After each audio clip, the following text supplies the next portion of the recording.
he just had too many sentries.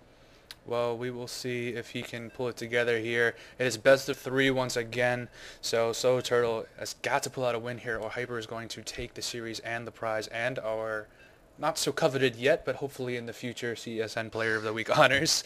And yeah, we'll see what happens here.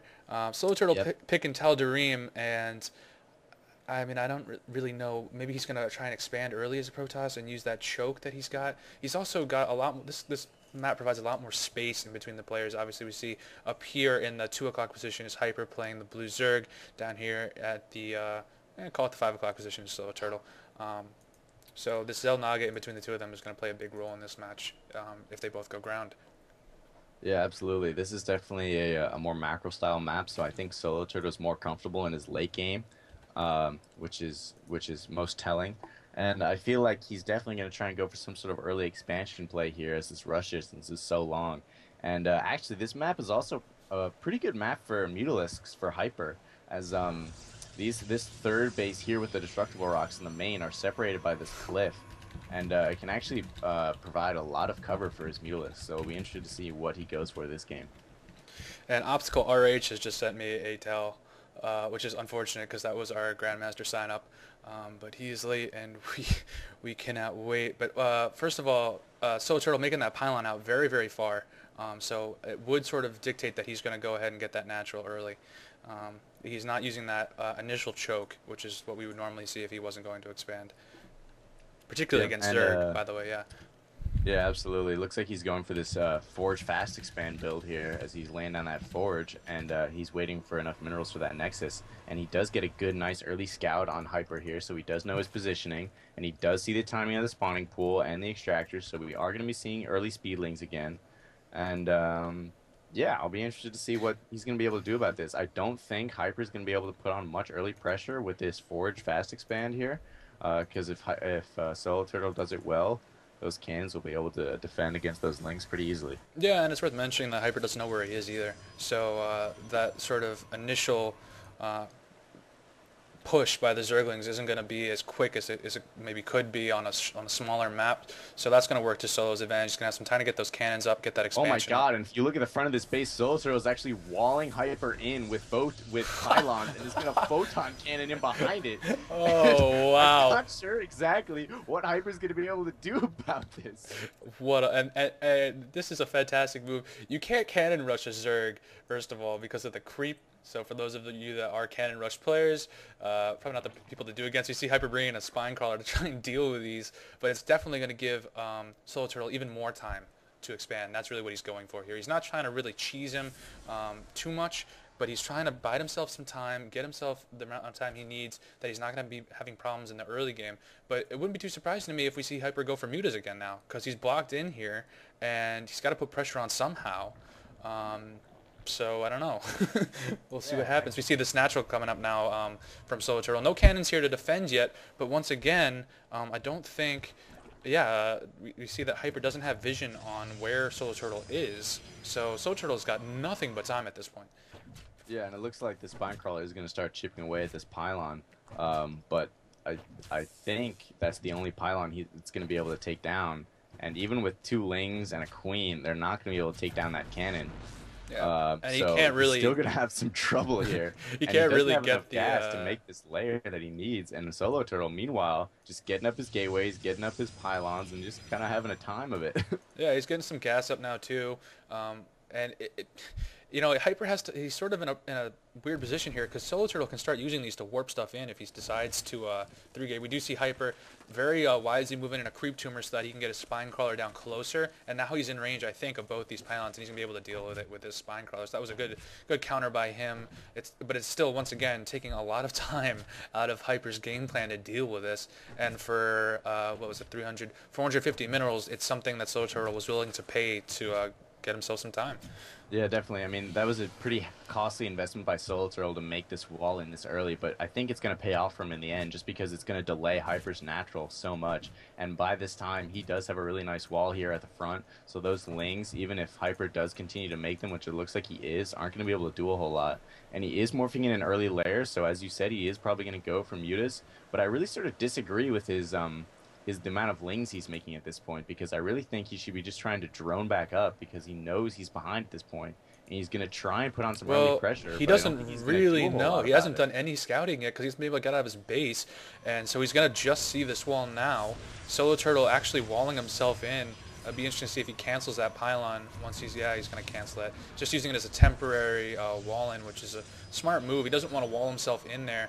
But we see he doesn't really have too much in terms of an army composition. He was so sort of focused on that wall, and he didn't really use it to his advantage. He used it economically to his advantage, but in terms of army composition, all he's got really is a sentry, and he's forced to wall himself in now, it looks like. So, Yeah, and to be honest, honestly, I think that's a good move. I think because he has this wall in, and I think because he knows that there's nothing that Hyper could have that could break that wall, I think it's a really good idea for him to just continue droning. And as you can look on the production or on the income tab, he's only ahead by 3 drones. So really, the more he can drone up, the better. And it looks like Hyper is going for an early Nidus network, and he's and you got an see, Overlord yeah. placed right behind SoloTurtle's main. So we could be seeing Zergling Nidus into the Well, we see into the main SoloTurtle, meanwhile, though, has gone with SoloTurtle. a double Stargate, and he's bringing out a Void Ray. He's also got a pylon back here, which I think he'll probably put a cannon or two back here. It would be interesting to see if it's enough to deal with this Nidus network. I don't think so. And we This see it's could come coming. down It's to a coming right lot. now. The Nidus Worm is coming right now in the back of SoloTurtle's base. He's frantically warping out these Stargates, but he doesn't see this. He doesn't. He does see it. He knows it's there, but it'd be interesting to see if he'll actually react to it. And it is through, and the Zerglings are through and into this mineral line. And it And looks like he sees it, and he looks like he sees the Zerglings. He's pulling away his workers, and he does have one Void Ray up, but the only units he has besides that is these couple sentries, and he's not even moving them. And I don't know where his Void Ray is going right for the Nidus network Nidus Worm itself. itself. But these Zerglings are going to be able. They've unpowered the Stargates, and now they're going to take out his Nexus. And I don't know what SoloTurtle is going to be able to do about this. And He's not moving his Void sentries. Rays are going to take a while. He's actually I think part of the reason he went right for the Nidus Worm itself is to get that beam going so that you can get these Zerglings down faster. But it's going to be very difficult. It's going to take a long time for this Void Ray to kill all of these Zerglings one at a time. It's a single target unit, Yeah, obviously, absolutely. and he's not bringing in these sentries. He's got 3. I think he's going to try and force field off this choke, which is a smart move, so he doesn't lose everything. But he's also going to lose these Stargates. He's going to lose his main, but and you know, he's not that far behind. If He can should have get some force nice fields force fields coming here out. on these Zerglings, which he doesn't. He misses the force fields on the Zerglings, and they're going to take out all of his sentries. And although they are now in range of the cannon, they're all in his natural mineral line, and this is exactly what he was trying to avoid. Yeah, this is And, not good. This might be the end, the beginning of the end for SoloTurtle. He's forced to use his probes to kill the Zerglings, and And he's going to deal with does it. hold it off, Essentially, and he'll deal with it in the end. He's got these gateways coming up now. He's going to have to rebuild that Nexus, though. He does have 400 unused minerals, so we'll probably see him quickly do that. He's going to have to go on the offensive with his Void Ray, though. And Hyper doesn't really have anything in terms of he's got one Hydralisk, and it's actually going into this into this Nidus network. It looks like he's going to use it actually got again. 9 Hydralisks now, and he was trying to Nidus the front of his base, but SoloTurtle gonna try and put on some pressure with his Void Ray, but with 9 Hydralisks here and a couple Queens, I don't think it's gonna be able to do a whole lot, especially as we see a couple Spore Crawlers coming up from Hyper. Yeah, And, but we see the Nidus network is now. I think it's all ready to rock. It's got everything in it. It's got 3 slots worth of units, and I'm pretty sure he's going to try and drop in the back of the base again. That was affected the first time. Oh, no, here we go. It is at this destructible rock expansion, and he can probably bust through this wall, but SoloTurtle really needs to get some units out just to make sure that that doesn't happen. And he's going yeah, it very looks heavy like on he built sentries a couple more again. gateways, and he's getting a ton of sentries because he has all this extra gas. But these Hydralisks are just gonna start working away at this wall. And actually, we saw Hydra do this exact same tactic once with this Nidus Hydra play. But these are some really nice these are force nicer fields with force sentries. fields. And he's gonna peel off a couple of these Hydralisks, but the cannon is down. He's So got to be all he careful has- with this Void Ray. He just lost his Void Ray. He brought it back to try and deal with them. And these are not very nice force fields now from SoloTurtle. He's losing a lot, and he's going to GG. WP, well played to Hyper. So it looks like Hyper, with 2 very easy victories, is going to become our player of the week. Yeah, I mean, that was immaculate play from Hyper. Really well played from him. SoloTurtle, I thought, had a really nice play there in the second game especially. And I thought he was going to maybe even it up 1-1. But an amazing Nidus from Hyper put himself back in that game. So really well played by both players. So that's going to be it for our CESN Player of the Week. That was very, very short, actually. Hyper absolutely dominating SoloTurtle. SoloTurtle played well, though. And once again, thank you for all of you guys for coming out, for the two of them for playing today. So Hyper is going to be winning our $10 prize pool. And this has been Kuze alongside Octopus Rum.